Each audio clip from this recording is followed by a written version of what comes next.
Nitin. Just make the second Nitin also co-host so they can unmute.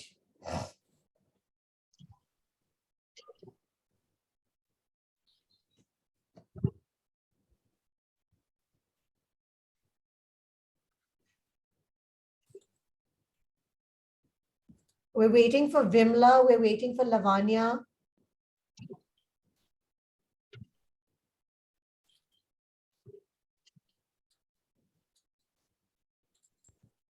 Can you rename Change your yourself? name. Yeah, Ishita or Radhika. Is that Radhika? Yes, hello. Can you just change your name? Perfect. You've changed it. Awesome. We're just waiting for now Lavanya and Vimla. Nitin is here.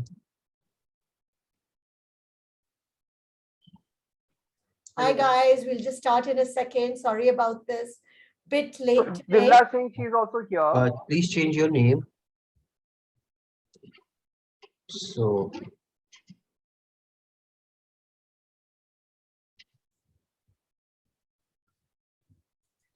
Yeah, Vimla is also one of the attendees there. Can we Vanya, please change your name. All right, I'm get just on the moving panel? her to panelist. Yes. Sorry about that, guys. I think we're ready to begin and we're going to start. I think we're waiting for one more of our speakers, but yeah, we are here. So I think all the speakers are here. My video is not showing. Rohit, can you make Vimla co-host? Hi guys, sorry. So you're witnessing what goes on behind the scenes and why we tend to just open the room right before we're ready to start, because as always, lots of confusion, making sure that everybody is here, just checking it out. So hopefully you're seeing a little bit of what we go through every day. So I'm really excited today because we've got the finale. We've been doing this. We've had 3 sessions before this, and it's been very, very exciting. We've been talking about who is the woman of 2030. And it's been very interesting because we've got lots of different types of views and lots of interesting thoughts that came in from our Gen Z audience, and of course, at least from our panelists. So first of all, hello and welcome everyone. Someone said, the true worth of a race must be measured by the character of its womanhood. Sipping Thoughts in partnership with Orient Square presents Women 2030, which is a panel discussion with Gen Z. This is part of a 4-part series that we're hosting in April and May and culminating now in June. Today is the final of the event, and the theme of the finale is womanhood. So we're going to talk today about what will be the place and position of women in 2030 in society. What will be her aspirations? What will be the expectations of family? Since time immemorial, the idea of a woman has been associated with her relationship of that of a man in the capacity of a daughter, a mother, a sister, and a wife. And if you look at it, even in a lot of our forms, you will see daughter of, DO, wife of, DO. So we see this is really, really permeating, and it's there in many. I remember even when I had to go and register my house, it had that question. So when will this change, and when will we be considered an independent entity? Is the woman of 2030 going to break these boundaries and move past the social construct of womanhood? It's trying to bring a lens into the future one more time and discover through this engaging panel discussion with Gen Z and the finalist of our 2-month journey. I'd like to now introduce you to Nitin Dhawan, who's the founder of Orient Square, to share his journey and his vision of this project. Thank you so very much, Sukirti, not just to give me the opportunity to speak now, but to make this event possible. I remember we started with an idea. We were wanting to give the new generation an avenue to be able to influence their attitudes in how they can be, to enable women, to be those independent people that we've always aspired them to be. So this was an amazing, amazing opportunity. And I think the journey has been so wonderful. The kind of responses, the level of interactions, the level of inputs that have come about are helping us form some very interesting articles and an entire campaign around this issue. So this for us is actually a starting point to go deeper and deeper into this. And I hope to see a lot more of this in the coming months in some variation, and another season of Women 2030 or 2035 soon. in partnership with you. Fantastic. No, we're looking forward to it. I think it has been incredibly insightful.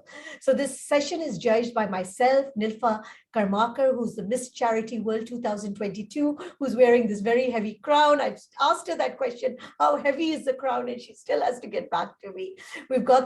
She's the founder and director of Niyat Films and Niyat Studios. She was the Diadem Miss India 2020, most talented. And we've also got with us Mrs. Vimla Duriaju, who's the CEO of Mums at Work, and she's a renowned expert in sales, customer service, training, and new business development. Wow. So we are going to be talking with also them and our 5 representatives, and these are our 5 finalists, because they've been actually on the last sessions, and we were so inspired by their answers that they are now in the final round. We will be crowning the winner. And so from our side, we will be also giving the crown to one of these 5 aspirants or the winner of Woman 2030 today. So a little bit about Nilfa. She is an architect by qualification who loves films and videos, and it inspired her to become a filmmaker. She started off as a teenage YouTuber. She self-learned film direction and established her own production studio.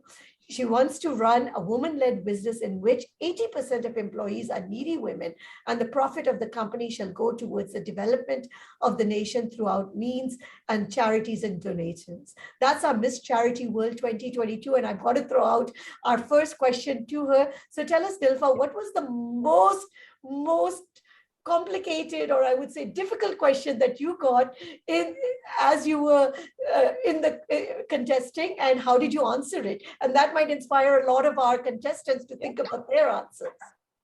So I think the most difficult question that I got was, since we were about 40 girls from different countries, I was asked, who's your most difficult competitor here? And as a person who supports womanhood and supports, that girls should help other girls, it was something that I couldn't answer that easily. So what I said was, the other person who was from India, I said that she was my biggest competitor, because India is known for very powerful ladies if we go back to history. So I think in genetics, we have that power in us to accomplish any goal that we want to, whether it's fighting the Britishers or whether it's building a company like I have. So I think I, along with her, have heredited that power from our nation. And so that's why I do not have to compete with her. I just have to use my power as well. Fantastically well said. I hope all you contestants heard that we are not competing. We're all here and we're all winners. But I definitely want to know from all of you, if you think you have a competitor here, that's the competitive spirit in me coming out. We've also got with us Vimla. She's an alumnus of the prestigious Lady Shri Ram College and IIM Bangalore. She's a natural leader who's credited with building Club Mahindra brand, establishing the customer service function of Sterling Resort, and has led several startups throughout her initial phase. Vimla, I'd love to ask you, what do you find is one of the biggest challenges facing women today? Women. Oh, I love it. A one-word answer. Please do tell us more. So I do believe in today's day and age, it is quite different when I started out, but in today's day and age, women are doing anything and everything that they aspire to do. So I think the biggest challenge facing women is for them to get out of themselves and believe that they can do what they want to do. So that's why I said women, because it's each individual who can. I mean, there were times when women could not do something because of social, norms and so on. But today, if you want to do anything, you can do anything. There are women who are cycling around the world by themselves. There are women who are, in every field achieving greatness. So it's possible as long as you want to make it happen. Now, Vimla, another question. Have you seen the perception of women change, and has it evolved throughout as you've been in the corporate world? Certainly. Let's say about 25, 30 years ago when I came into Chennai, if you walked into a big corporate, and Chennai was a fairly traditional city at that point of time, the only women were secretaries. You didn't have women in any cabins, so to speak. I remember walking, I was in sales, and that was like path breaking at that point of time. And I walked into these factories and you would have, everybody turning around because they hadn't seen a woman in the office. So yes, that has changed. And, today women are all over the place. But the fact remains that it still is a challenge getting enough of women on boards. There's a scarcity of women on boards. There's definitely the percentage of women in higher positions at different industries is much less than it should be. So it has changed a lot, but there's scope to grow. Fantastic. I'd love to also ask the audience the same question. What do they think? What is the biggest thing or in terms of the perception of women? How do you see it has evolved? And how would you like to see it evolve? Nilfa, a question to you. As a new generation woman, you are very close. I think you will probably identify, and the Gen Z definitely identifies with you. What attributes do you want to be recognized for? I honestly want to be recognized for someone who is courageous enough to step into a men's oriented business, because I have done that. But I have faced challenges on the way, specifically when it's a girl in her 20s living in a city like Delhi. We all know the perception that Delhi has. So I want to be known as someone who's courageous enough to step into a men's world at a very young age. Wow, fantastic. And this is the question that we're going to start with, and we're going to start with our panelists. We're going to start with Ridhima. She's from class 12. She's from Bhavan Vidyalaya in Panchkula. She's passionate about speaking out against social issues such as gender inequality and homophobia. So, Ridhima, to you, in 2020, what all attributes do you think the society will consider appropriate for recognizing you as a role model woman? So first of all, it's so terrifying to think that 2030 is only 8 years away. Time has passed by so quickly. And in 2030, it's very possible, and I say because I completely believe in myself, that I will be the role model woman that this person speaks of. But what will be those attributes in me that the society considers a role model's attributes? I like to believe that that I'll be confident, I'll be comfortable in my skin, I will inspire others to be themselves. Society in 2030 will be filled with the new generation. And I believe we will be valuing individualism over everything else. And I want to inspire, and I will inspire others to be unapologetically themselves. So I believe that's what will make me a role model. Fantastic. So I'll take you, Vimla. Vimla, what do you think? What do you think will be the role model woman in 2030? Will she be very different from the one that is today? I would think that today's woman, at least I'm talking from, I have a daughter who's 25, 28, and I see her able to do whatever she wants to do. I see her not buckling to societal norms, of being able to express herself clearly and be the person she wants to be. And many of her friends I see who are doing all kinds of things which are very, very different today from our days when it was doctor, lawyer, engineer, and so on and so forth. So I don't see, as Ridhima said, it's just 8 years away. I don't see a huge difference from today, but I certainly see women speaking in their mind, doing what they want to do, and realizing their dreams, achieving all their dreams the way they want to, without the pressure that is there. However, I would like to say, when we are discussing today, there are women and there are women. So we are all privileged to be in the position where we can talk, discuss, and so on. But there are the women who are not. So one thing that we need to look at as we're discussing, are we talking about the privileged set of women who are educated, who are in the world, who traveled, who've seen the world, or are we talking about that single woman in some remote village somewhere? Can we equate the two? I think we need to think about that. Very, very interesting and very well put that, maybe we still have two different sets of women that we are looking at. We'll also take the view right now from Radhika. Radhika, go ahead. Love to understand your view on this issue. Definitely. So I feel this is a wonderful question. It's also misinterpreted a lot of times, but I feel that in now the women are a lot of women are empowered, but by 2030 I think the population of the empowerment will increase. More and more of women will become aware that yes, we are there and we can achieve what we want to. It's us, it's up to us. So I think yes, there are a lot of majority of women who are realizing and who are already there, out there, achieving and being themselves. But I think by 2030, like after 8 years, I feel there will be more women with the movement who will realize their own potential and just go out there and be them. Zilfa, your thoughts on this and the answers from both of our students?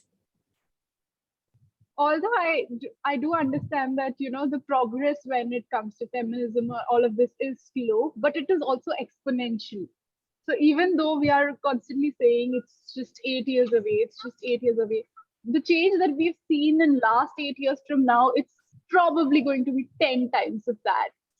So that's what really excites me, and you know, that's what impresses me, that the growth is exponential and not just like in a few measures. So I think we are definitely going to see a huge growth, and not just in the privileged sector, but also when it comes to the women that don't have voices. Because privileged sector does not always mean someone who has all, you know, all the power or the finances. But even in privileged sector, we see that there are women who do not have the power to speak. But I think in by 2030, the oppression where we are not giving women the power to speak is going to be almost eliminated. At least I hope for that. Well, we hope so too. We're going to take this conversation forward, and the next question is going to be to Lavanya, who's a 12th grader from Bhavan Vidyalaya in Panchkula. He is also passionate about equality, music, and philosophy. So, Lavanya, to you. If you or your team is being led by a woman as a boss or a mentor, what extra qualities do you expect her to bring to the table which a man might not?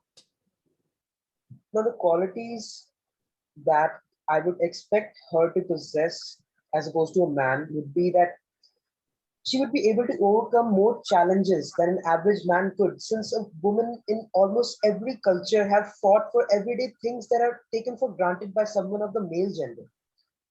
She would be more likely to believe in a low performing team and not losing faith because she knows how it feels to be put down socially more than a man would in almost every culture. Now the third quality would be awareness to recognize general gender related stereotypes and possessing the resolve to bring them to light. I say this because the average person of the female gender faces more of these problems compared to a person belonging to the male gender and would be more aware of these issues. So my expectations would be higher from her. Now, this was why I think this might have been a trick question, because why do we still expect that women, when they're in the same type of leadership position, should bring extra qualities? I'd love to hear from you, Vimla. This expectation is still there that, yes, we have to wear the crown on our head and we have to do more. Vimla, I'd love to hear your thoughts on this. I think, again, it's the woman itself. When you are in a man-dominated world, and I was for most of my working career, you put the pressure on yourself that you need to compete and be better, right? So that pressure keeps coming on. And I think from a qualifications point of view or an ability point of view, in most jobs, women, are equal to or better than men. The pressure or the problem is when they have to balance different wheels of their life. And that's where men have the advantage, because they can't balance. They can balance, they can just get away and run away from home and it's fine. So that's where the challenge happens. And the expectation from, say, the corporate or wherever you're working is that those things don't count. So the woman has to bring her 100% into her 100% at work, and the other things don't count. And I think that's where it differs. Otherwise, from a qualification or ability point of view, there's no issue. The second thing I think that women do bring into corporate life is they are better leaders, because they use an approach which they use with their family, which they use with their children. They are coaches rather than bosses. And I think that is a very valuable thing that women bring into the corporate world. Fantastic. Very well said. I think I was just reading, I think this week the IAS results came out and the top 3 or 5 were all women. So again, kudos. So when you talk about qualifications and you talk about academics, I think we're right there and we're showing that in almost every career and profession. But I think the corporate world is also beginning to realize that. I'd love to hear the rebuttal from Bhavli. Right. So first of all, I'd like to say that I completely agree with Vimla, ma'am. I think we all have a subconscious pressure on ourselves that we need to prove that we deserve this position. We need to prove that we're better than whoever was before us. So I think that's there. Another thing that I wanted to ask Lavanya was that why do we have expectations as a leader from a man and a woman differently rather than just having expectations from a leader itself on how they should be leading a group of people? Lavanya, your answer? Ma'am, I get the question, but I was just basing my answer off of you know general statistics that I noted, you know, because almost in every culture we can agree from a very long time, women are put down more than someone of the male gender. So, of course, my expectations would be more, let's say more, from a person of the female gender. And I Regard, think this is a good time to also throw this question to the audience. Is there bigger expectation from women when they're leaders? And Nilfa, I'll take that and give you that question before I move on to our third question to our panelists. I think there's a reason why women are expected, because this is something I've seen from my mother. She's also a businesswoman. She is the one who cooks breakfast for us, and she is the one who takes care of me when I'm sick. So I think women have been portrayed as these, people, I would say humans with superpowers who are able to manage multiple things. And whether it's through media, because I'm from that media background, I'll talk a little bit from that background. So in media also, we are constantly, when we're talking about feminism or women, we show that, women are great multitaskers and we can do a lot of things at once. We can do a lot of, so since this is something that has been portrayed for so long, even men have this in their mind that if I'm doing one job well, then I should be, said that congratulations, you've done this job so well. But if a woman is not doing at least 3 jobs at once well, then it's just not good enough because she's supposed to do 3 jobs at once. Yes, the societal expectations. We'll take the conversation forward. I want to just come in for this one. Oh, go ahead. I just want to add, yes. So I would expect not something more, but something different. So it's not a question of whether you can do 3 jobs well, but the fact that you can do 3 jobs and a man may not be able to do 3 jobs. The expectation could be different. The kind of empathy, compassion, maybe the creativity one is able to bring, the drive one is able to bring. It's likely to be different. And I feel that it's okay to recognize the individuality or the traits that a woman may have, which may be actually better suited to certain leadership jobs, rather than to expect that they're able to do better than a man. So it's just different. That's how I'm looking at it. If I can add to that, Nitin, I think we've gone past the feminine. We have to prove that we are equal in every way. I think it's important to prove that we are different. And we bring different things to the table, and we need to use that, and other people need to recognize that. It's not that you have to be able to do everything that a man does. It's that you have to do the best that you can do, and that should be recognized. So, and I think this is the new phrase, right? Different but equal is really, really catching up. That's like the new hashtag. Gauri, we're going to take the conversation forward with you. You're a 12th grader from Bhal Bhavan Public School, an aspiring poet and a writer, and she's an excellent public speaker. So that has already set the bar really high. She's versatile as she's a person of sports, letter, and arts. So Gauri, to you the question. As a woman, what qualities do you think makes you fit or more apt to sustainably run the world? And this is a very apt question because we've seen, at least in the COVID times, the women have been especially apt, especially a lot of the PMs around the world at running their countries. So go ahead. Would love to hear from you, Gauri. Thank you, Sukirti ma'am. And when we talk about the qualities, I would like to share, I realize the crown of qualities is not so heavy because it all comes naturally. And I have this quote, I read it somewhere. It says that keep your eyes on the stars and feet on the ground. And I realized that being connected to my roots, the earth has given me a lot, has sheltered me for some 16 years. So it all comes from inside and makes me nurture it well and more enough. Also, I know it's well agreed that people say women have faced a lot. But when I think about it, I think that women have faced a lot, but there are positive things also. Like I'm here and I'm presenting myself in front of a great panel of women and men here also. So being optimistic is really important, and we can dance the climate changes away, the pollution away, and anything away with optimism. And also, when we're talking about optimism, I realize that with optimism comes gratefulness, a thank you, and this value of gratitude, which is really important. So, gratitude is also something that we need to sustainably run the world. And I'm looking forward to the women of 2030, and I'm open to rebuttals from my friends and not competitors. I'm going to give this question first to Nilfa because she's Miss Charity. So that's why I'm going to give it to her first. So what do you think are the qualities that will make a woman or a man, I would say, more apt to sustainably run the world?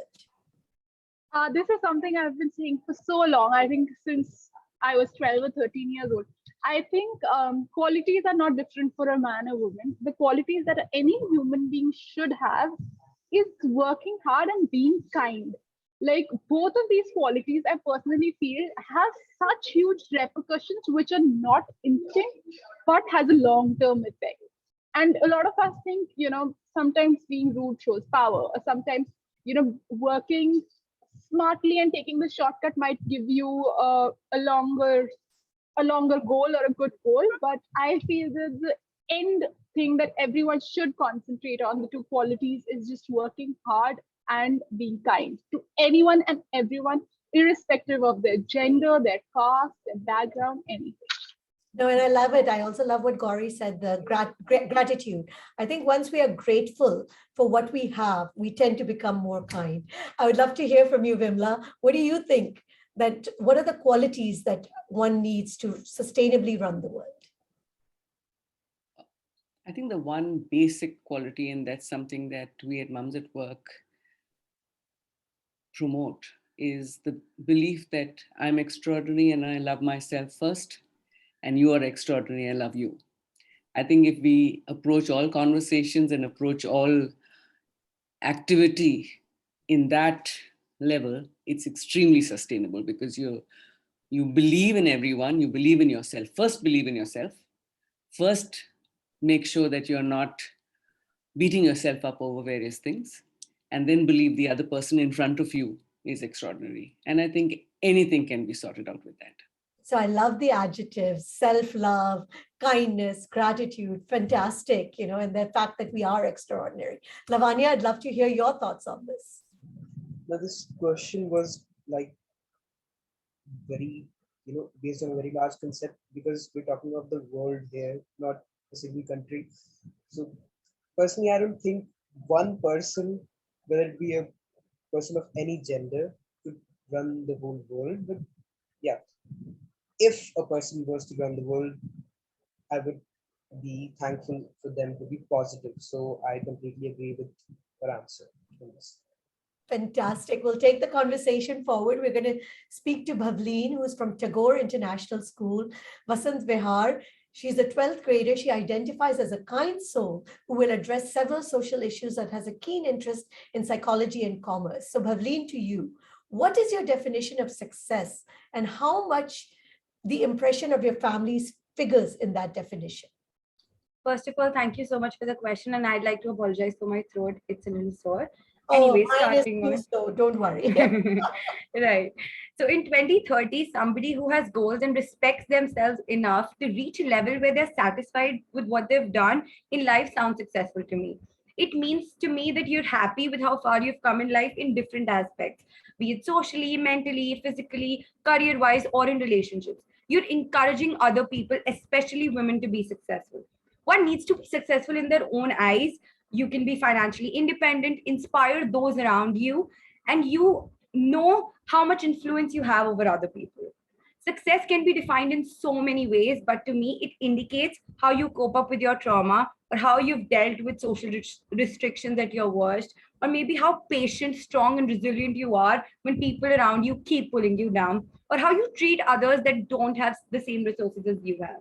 For me, being $1 million businessman or meeting your family's expectations of success isn't what actual success is. It is exploring and trying so much that the times you fail overpowers the time that you've succeeded in life.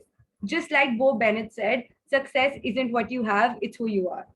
Very Answering nicely said. answering the second part of the question, the impression of one's family matters to different people in different ways. So from a 25-year-old me, my family would expect me to probably meet my basic needs financially, know how to cook food, take care of the house, my in-laws, the kids, and maybe have a husband who earns more than me, and we're meeting the society's standards. But I think that no matter how much pace we pick up, the society's parental expectations would still revolve around this. And because of that, I think the importance of meeting these expectations will have considerably reduced in 2020, 2030 by women like us. That's it. I'm open to No, debate. very interesting. You've said that the parental, that even though the woman of 2030 is going to change, the parents of 2030 are still holding us back. Would love to hear from you, Vimla. I can't hold back my children.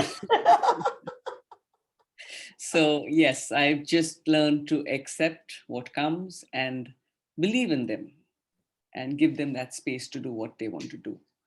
Uh, I think the first, Bhaveen, I really liked what you said.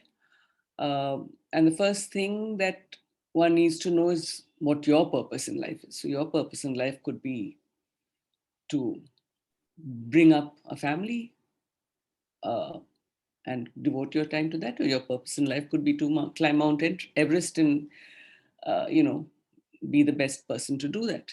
So once you know your purpose in life, then yes, go ahead and do it. Make sure that you're doing it, and make sure that you realize your dreams. So that clarity of purpose, I think, is what is important.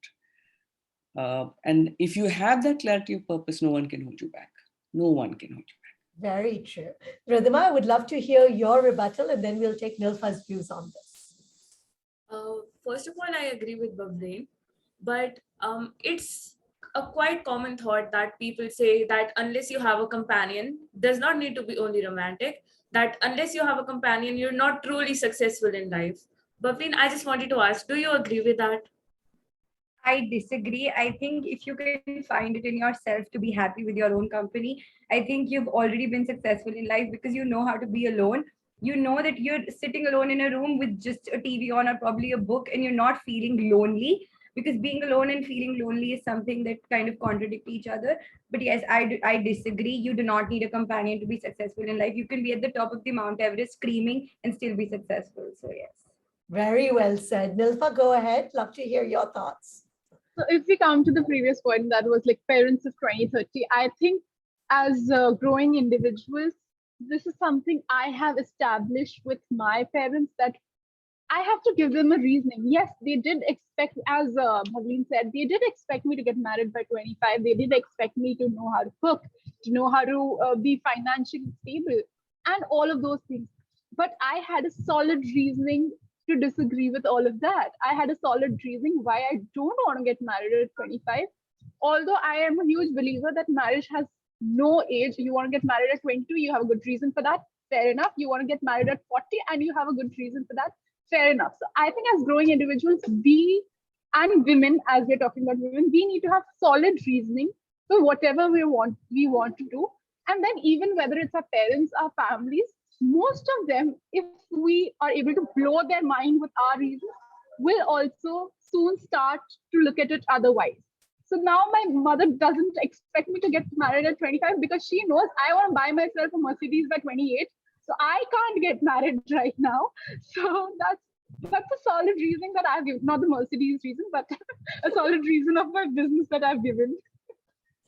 Fantastic. We're going to take the conversation forward to Radhika, who's a 10th grader. She's a homeschooled and who loves artwork and is an avid reader. So, Radhika, the question to you, in 2030, if you had the opportunity to program the attributes in your life partner, what would they be and why? I think the attributes that I would like to find in my partner is the one who embraces and accepts my strengths, my flaws, and my abilities.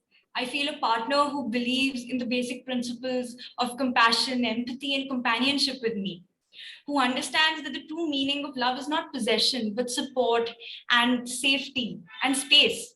So, and who believes that we are same with our differences. And I would like to say that we together, a partner with whom I build a relationship which is rock solid, where a question of equality does not arise. I think where we both are same with our differences and are on our different journeys, but yet together, same, supporting each other and to reaching our best potential. Nicely said, but this question of a life partner always comes up. So I'd love to hear, what is it and what do we see this roles coming, and especially as we look at 2030. So Vimla, go ahead. Do you see this changing the way that we look at life partners?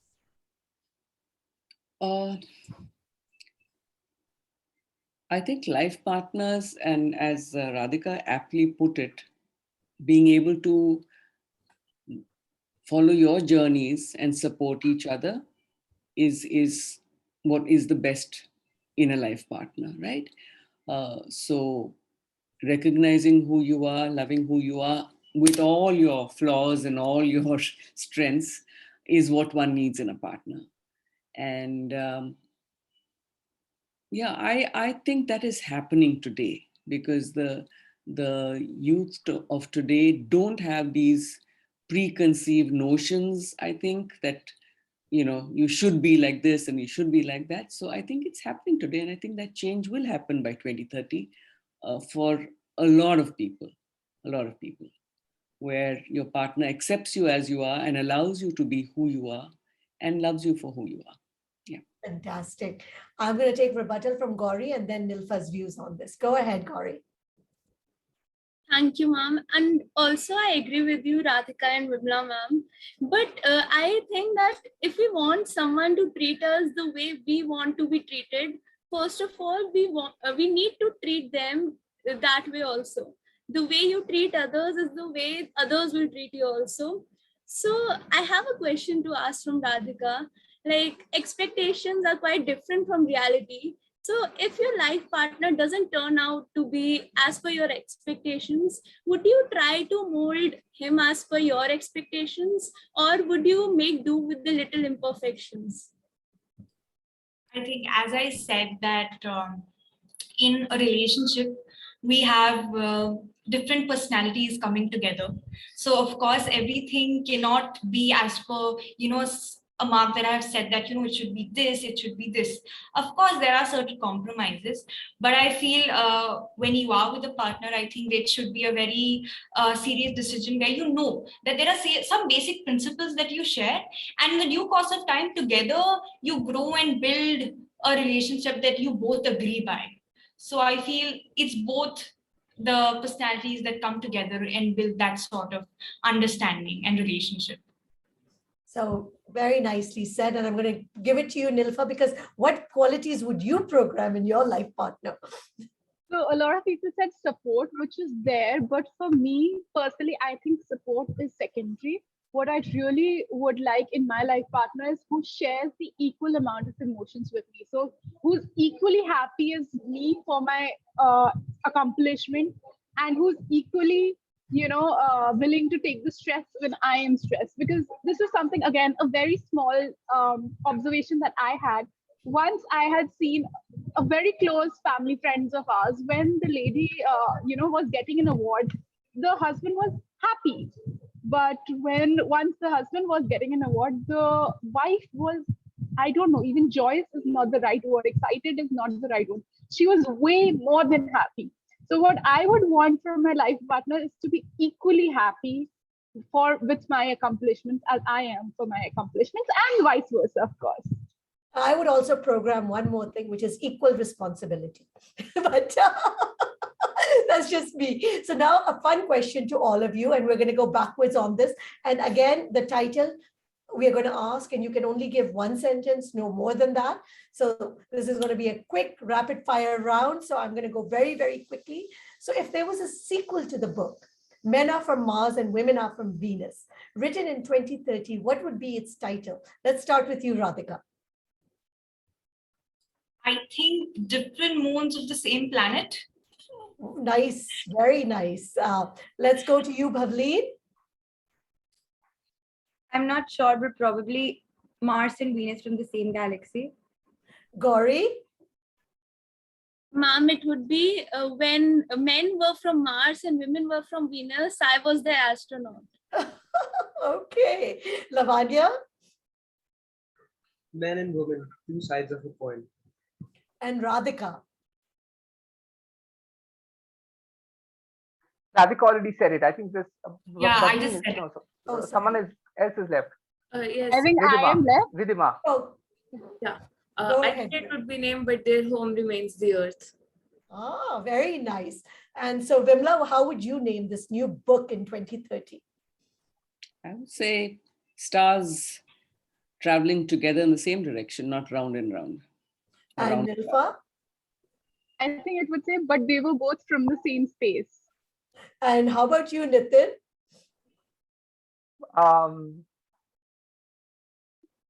Well, women are from Mars and men are from Venus.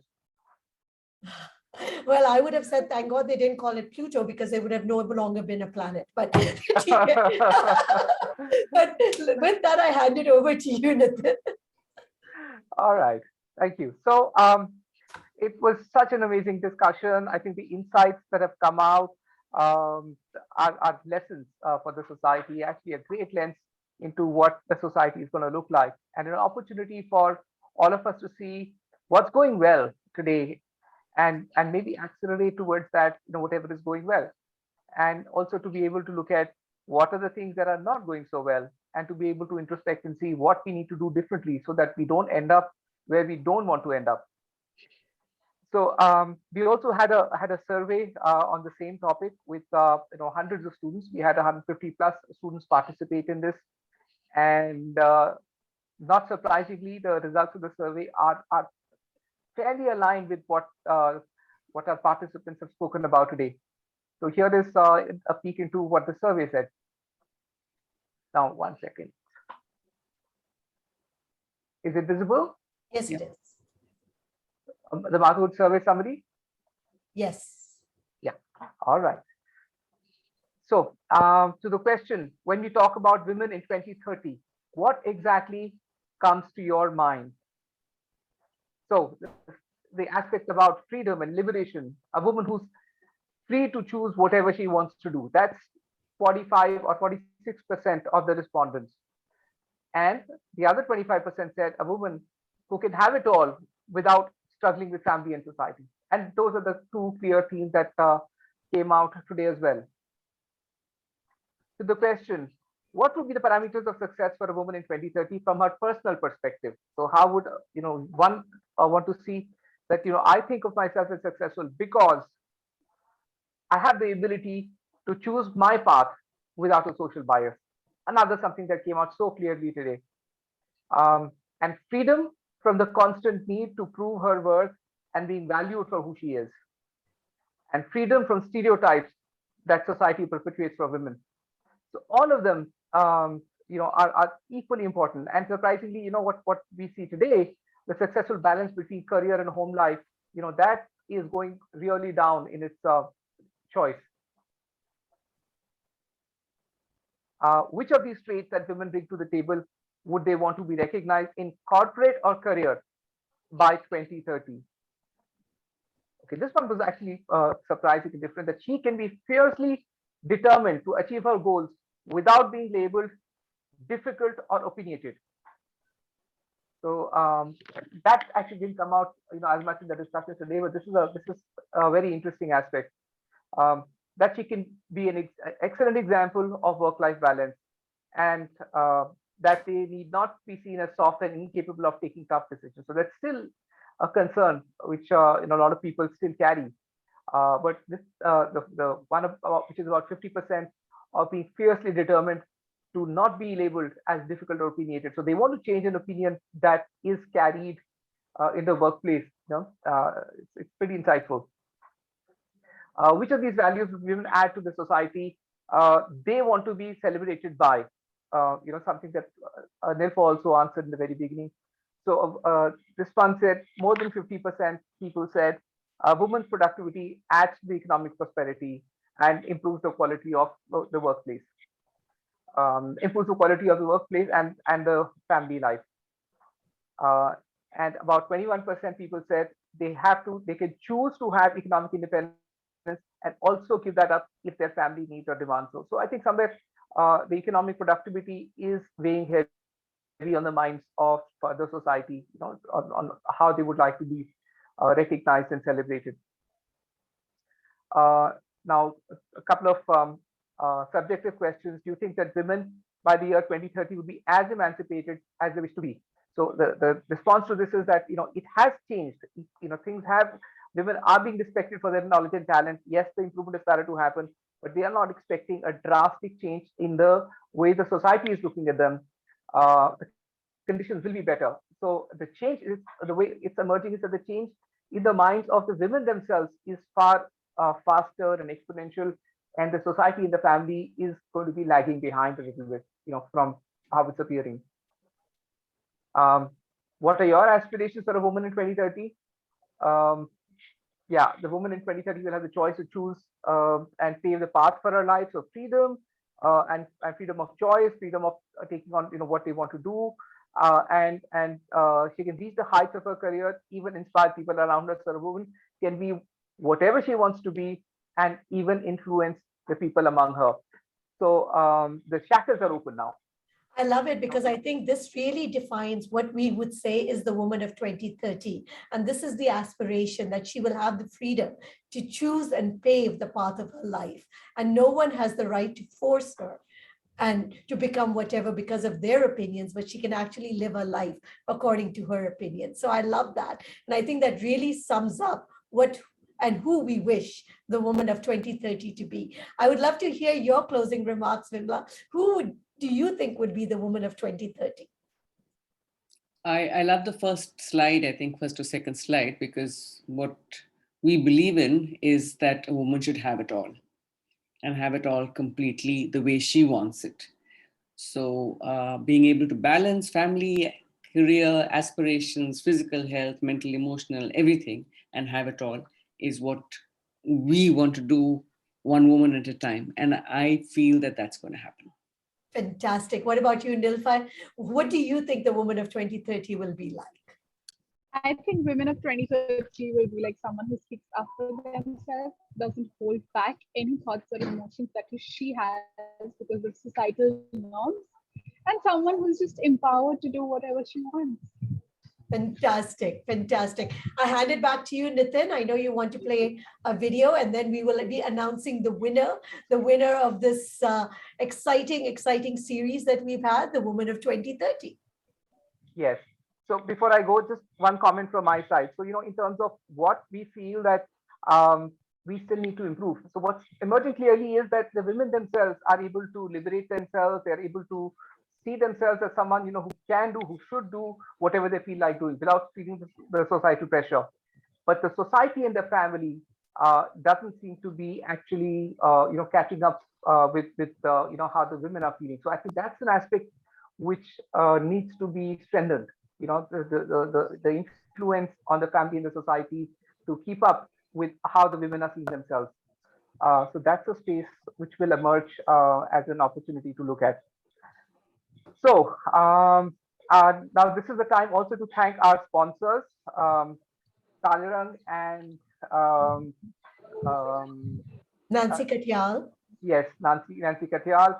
They have been very generous in giving some top rewards to our participants, finalists. All finalists are going to be getting rewarded, and the top person is going to be getting some very, very interesting rewards from both of these sponsors. Here's a small video I'm going to be playing, and while we are compiling also the results. Just 1 second.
All right. All right, that was exciting. And now we get to know who is the winner. I know every one of the contestants have done fantastically well, and this is a very, very, very difficult choice. Just 1 second. My video is still playing. Yes. Okay. Any guesses? Our results are out, by the way. Very, very tough. Yeah, they were all so very good today. Okay, so we've got selected the top two. So in true pageant style, we'll go for the number 2 first. So the number 2 candidate for today is Gauri. Yay! Thank you so much. Sorry. And the number 1 candidate is Bavleen. Thank you. So Gauri and Awesome, Pavleen, sir. we'd like to hear your closing thoughts on the Woman of 2030 as we end for today. Go All right, ahead. I go first. Yes. So I think I really enjoyed the different opinions and the different views. I think we have people here from all age groups. So I think that definitely helped with we got opinions from different age groups and different people. It was very fun to talk to all of you and meet all of you. And I think it's so empowering to be a part of such discussions because you kind of learn so much and you see yourself in a better way when you're kind of imagining your future. So thank you so much, and it was really fun to be here. And Thank you, congratulations Preeta to ma'am, you again. ma'am and Ilpa ma'am, and even Nitin sir. Thank you. Go Amazing. ahead. Come on, we'd love to hear from you, Gauri. Yes, I'm really glad I won this, and I'm glad I was a part of this, because at first I thought, like, yes, it's about women 2030. So what will be the women of 2030 like? And till we read this last finalist discussion, I realized, oh, the women of 2030 includes me also. So it was really a great chance for me to present myself and also learn from the varying opinions of the people out here and meet so many renowned people. Thank you, Nitin sir, Sukirti ma'am, Vimla ma'am, and Nilfa ma'am for dropping in your opinions also today. And all the panelists who are here, who have guided me till here, and for your beautiful insights. Thank you so much. So once again, congratulations, Mavleen and Gauri. Nitin, your closing words as we end for today. No, I am so satisfied with what has happened and so inspired to take this thing forward. I mean, all the new generation has filled me with so much energy and enthusiasm. I feel so determined to do what it's going to take to enable the woman of 2030 to be who she wants to be, who she can be. So thank you very much. And Well, thank you to the judges as well. And thank you so much, Sukirti.